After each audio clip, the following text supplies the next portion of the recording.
ایک صاحب نے کہا کہ حضور کریم صلی اللہ علیہ وآلہ وسلم کے بتائے ہوئے طریقے سے ان سے محبت کرنا سنت ہے، اور اپنے طریقے سے حضور سے محبت کرنا بدعت ہے۔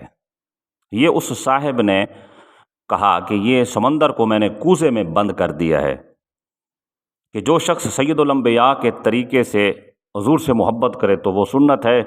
اور جو اپنی طرف سے اپنا طریقہ اختیار کرے اور حضور سے محبت کا دعویٰ کرے یہ بدعت ہے۔ جبکہ احادیث طیبات اس سمندر کو کوزے میں بند کرنے کو تسلیم نہیں کرتی۔ امام بخاری اور امام احمد نے روایت کیا ہے کہ حضرت مروان رضی اللہ تعالیٰ عنہ بیان کرتے ہیں، جب عروہ بن مسعود کفار مکہ کی طرف سے وکیل بن کر حدیبیہ آیا تو حضور کریم صلی اللہ علیہ وآلہ وسلم کے صحابہ کرام علیہم الرضوان کو دیکھتا رہا کہ جب بھی آپ اپنا لعاب دہن زمین پر پھینکتے تو کوئی نہ کوئی صحابی اسے اپنے ہاتھ پر لے لیتا اور اسے اپنے چہرے اور بدن پر مل لیتا۔ جب آپ صلی اللہ علیہ وسلم وضو فرماتے تو صحابہ آپ کے استعمال شدہ پانی حاصل کرنے کے لیے ایک دوسرے پر ٹوٹ پڑتے۔ جب عروہ اپنے ساتھیوں کی طرف لوٹ کر گیا تو کہا کہ خدا کی قسم، میں قیصر و کسریٰ اور نجاشی جیسے بادشاہوں کے دربار میں سفیر بن کر گیا ہوں، میں نے کوئی ایسا بادشاہ نہیں دیکھا کہ اس کے درباری اس کی اس طرح تعظیم کرتے ہوں جیسے محمد کے اصحاب ان کی تعظیم کرتے ہیں۔ اسی طرح مسلم اور احمد کی روایت ہے، حضرت انس رضی اللہ تعالیٰ عنہ نے بیان کیا ہے کہ میں نے دیکھا کہ ایک حجام آپ صلی اللہ علیہ وآلہ وسلم کی حجامت بنا رہا تھا، اور صحابہ کرام آپ کے گرد گھوم رہے تھے، اور ان کی کوشش یہ تھی کہ آپ کا بال مبارک زمین پر گرنے نہ پائے بلکہ ان میں سے کسی نہ کسی کے ہاتھ میں آ جائے۔ اور اسی طرح حضرت ابو سعید خدری رضی اللہ تعالیٰ عنہ بیان کرتے ہیں کہ ان کے والد حضرت مالک بن سنان رضی اللہ تعالیٰ عنہ غزوہ احد میں حضور اقدس کے چہرے مبارک پر آنے والے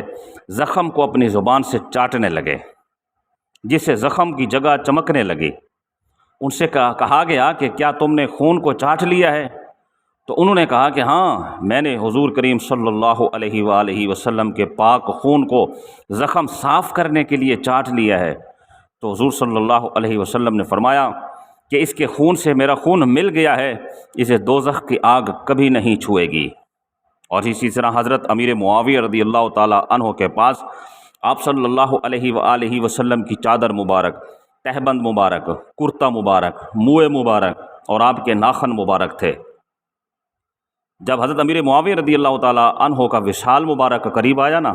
تو انہوں نے وصیت کی کہ سید الانبیاء کے کرتے میں مجھے دفنایا جائے، سید الانبیاء کی چادر میں مجھے لپیٹا جائے، سید الانبیاء کے تہبند کو میرا ازار بنایا جائے، اور سید الانبیاء کے منہ مبارک